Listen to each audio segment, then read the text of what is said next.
Hi friends, welcome to my channel legal help in Hindi. Friends, आज के इस topic में हम बात करेंगे धारा 125 सीआरपीसी मेंटेनेंस के ऊपर। मेंटेनेंस क्या होती है और कोई भी महिला अपने पति से मेंटेनेंस कब ले सकती है। क्या बच्चे भी अपने माता पिता से मेंटेनेंस मांग सकते हैं या फिर बूढ़े माँ बाप अपने बच्चों से मेंटेनेंस किस तरह से ले सकते हैं। ऐसे बहुत से सवालों के जवाब आज की इस वीडियो में हम फाइंड करेंगे। मेंटेनेंस के ऊपर मैंने पहले भी एक वीडियो बनाया हुआ है, वो भी एक डिटेल वीडियो है। उसका लिंक आपको डिस्क्रिप्शन बॉक्स में मिल जाएगा। आप चाहें तो पहले उस वीडियो को भी देख सकते हैं। तो जानने के लिए शुरू से आखिर तक जुड़े रहिए इस वीडियो के साथ।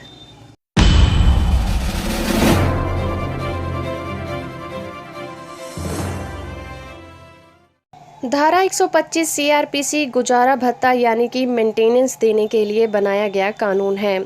इसमें वो व्यक्ति जो कि अपना भरण पोषण चलाने में असमर्थ होता है, जिसमें कि पत्नी अपने पति से, बच्चे अपने माता पिता से और बूढ़े माँ बाप अपने बेटे से इस धारा के अंतर्गत गुजारा भत्ता मांग सकते हैं। चलिए बात करते हैं कि इस सेक्शन के अंतर्गत किन लोगों को खर्चा मिल सकता है। धारा 125 सीआरपीसी के अंतर्गत हर वो साधन संपन्न व्यक्ति जो किसी दूसरे का खर्चा उठा सकता है, वो अपने ऊपर डिपेंडेंट लोगों को मासिक खर्चा देने का हकदार होता है। जैसे कि अपनी पत्नी को जो कि बेरोजगार हो और छोटे बच्चे के कारण या फिर किसी दूसरे कारणों से वो काम करने में असमर्थ होती है। अगर पति मुस्लिम है तो ऐसी कंडीशन में वो अपनी चारों पत्नियों का गुजारा भत्ता देने का हकदार होता है। उस नाबालिग बच्चे का, चाहे वो वैध हो या अवैध संतान हो, वो अपना खर्चा उठाने में असमर्थ हो तो ऐसे बच्चे का भी खर्चा उठाने के लिए वो हकदार होता है। अपनी नाबालिग विवाहिता बेटी का, जिसका पति उसका खर्चा उठाने में असमर्थ होता है, ऐसी बेटी का खर्चा उठाने का हक भी उसके पिता का ही होता है। एक कुंवारी बेटी जो कि बालिग हो चुकी है पर उसकी शादी नहीं हुई, ऐसी बेटी का खर्चा भी उसका पिता उठाता है। ऐसा बच्चा जो कि गोद लिया गया है और वो नाबालिग है, उसका खर्चा उठाने का हकदार भी उसका पिता ही होता है। चलिए बात करते हैं कि वो कौन से लोग होते हैं जो इस सेक्शन के अंतर्गत अपना गुजारा भत्ता नहीं मांग सकते। सेक्शन 125 सीआरपीसी के अंतर्गत वो लोग भी आते हैं जो व्यक्ति के खर्चा देने में समर्थ होने के बावजूद भी उनसे खर्चा नहीं ले सकते। एक हिंदू पति होने की कंडीशन में पहली पत्नी के रहते दूसरी पत्नी खर्चा नहीं मांग सकती। एक चरित्रहीन पत्नी जो कि पराये पुरुष के साथ संपर्क में रहती हो, ऐसी पत्नी भी गुजारा भत्ता नहीं मांग सकती। अपनी मर्जी से बिना किसी कारण के अलग रहने वाली पत्नी भी अपने पति से गुजारा भत्ता नहीं मांग सकती। पति के साथ सहमति बनाने के बाद अलग रहने वाली पत्नी और खर्चा बंधने के बाद अपने पति को छोड़कर अपनी मर्जी से अलग रहने वाली पत्नी भी गुजारा भत्ता नहीं मांग सकती। एक विवाहिता बेटी और बालिग बेटा भी अपने माता पिता से खर्चा नहीं मांग सकता। चलिए अब बात करते हैं कि एक पत्नी किस तरह से 125 के अंतर्गत गुजारे भत्ते की डिमांड कर सकती है।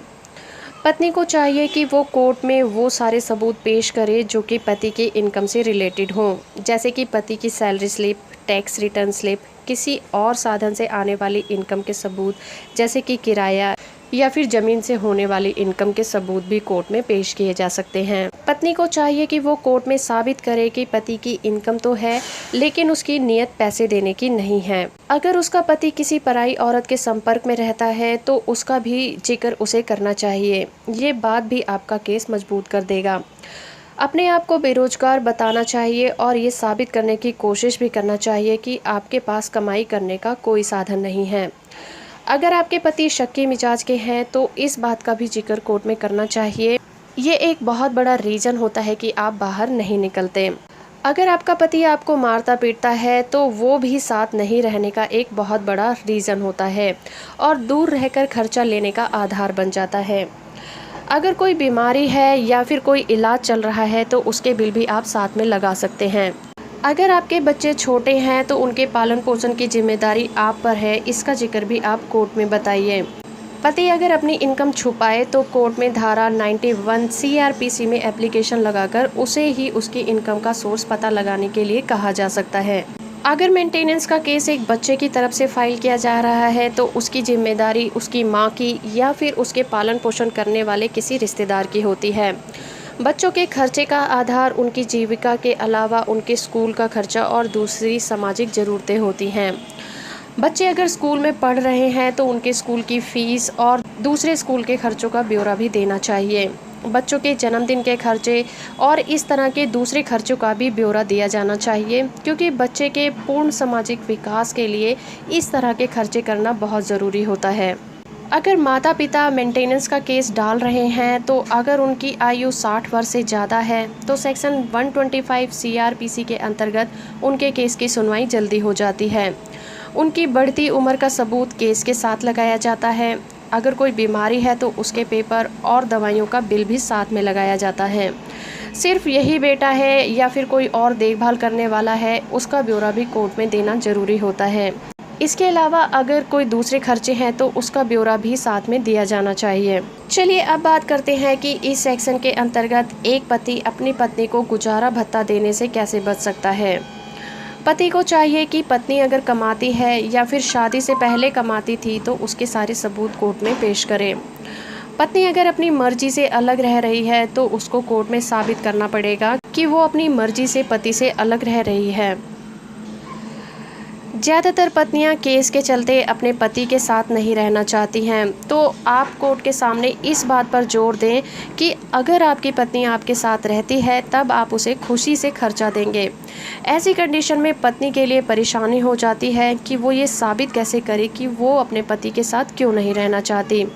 इसके चलते पति अपनी पत्नी के खिलाफ धारा 9 हिंदू मैरिज एक्ट में अपनी पत्नी को घर वापस लाने के लिए केस फाइल करके दबाव डाल सकता है। लेकिन अगर किसी की पत्नी चरित्रहीन है तो उसके सबूत कोर्ट में पेश करने होंगे। इस बात को साबित करके आप अपनी पत्नी को खर्चा देने से बच सकते हैं।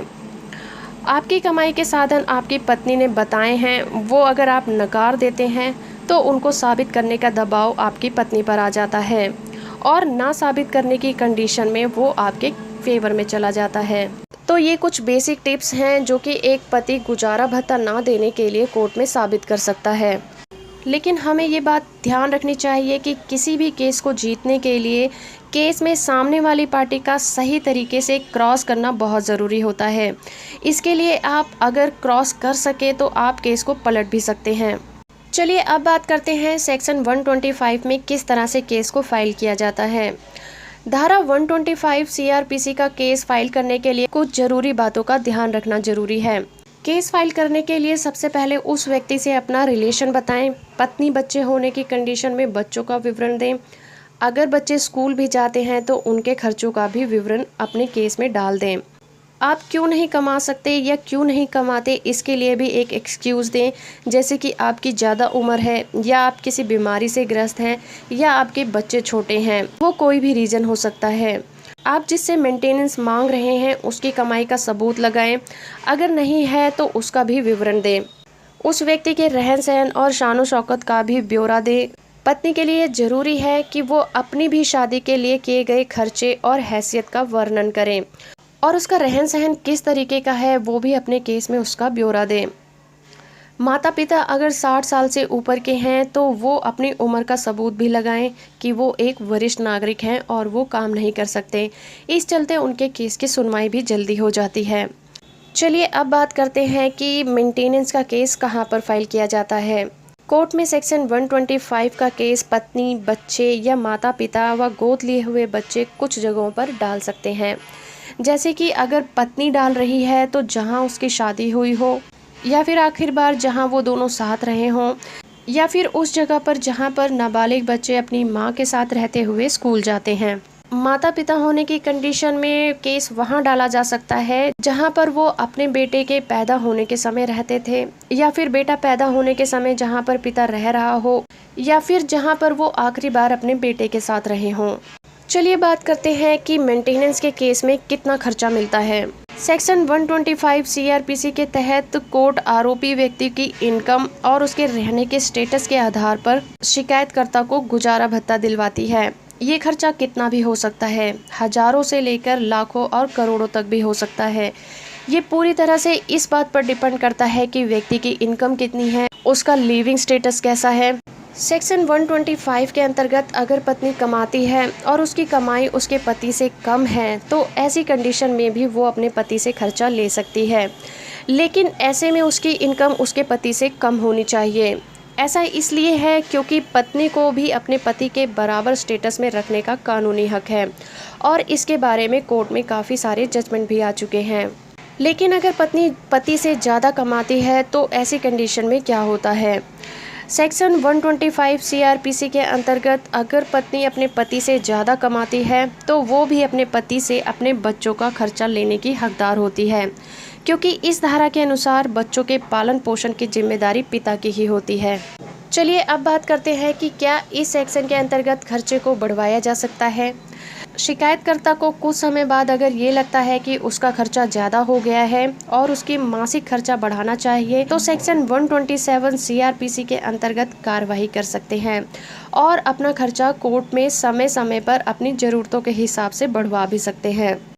तो फ्रेंड्स, ये था एक हमारा डिटेल में वीडियो मेंटेनेंस के ऊपर। उम्मीद करती हूँ आपको ये वीडियो पसंद आया होगा। अगर आपको ये वीडियो पसंद आया तो आप इसे लाइक और शेयर ज़रूर करिए। अगर आप मेरे चैनल पर नए आए हैं और अभी तक चैनल को सब्सक्राइब नहीं किया है तो चैनल को सब्सक्राइब कर लें और साथ में दिए गए बेल आइकन को भी ज़रूर प्रेस करें, ताकि जब भी मैं कोई नई वीडियो अपलोड करूँ आपको उसके अपडेट मिलते रहें। अगर आप लॉ से रिलेटेड किसी टॉपिक पर वीडियो देखना चाहते हैं तो मुझे कमेंट करके बता सकते हैं। मैं कोशिश करूँगी आपके मनपसंद टॉपिक पर वीडियो जल्द से जल्द लेकर आऊँ। तो फ्रेंड्स, आज के लिए इतना ही। मिलते हैं अपनी नेक्स्ट वीडियो में। तब तक के लिए थैंक यू वेरी मच।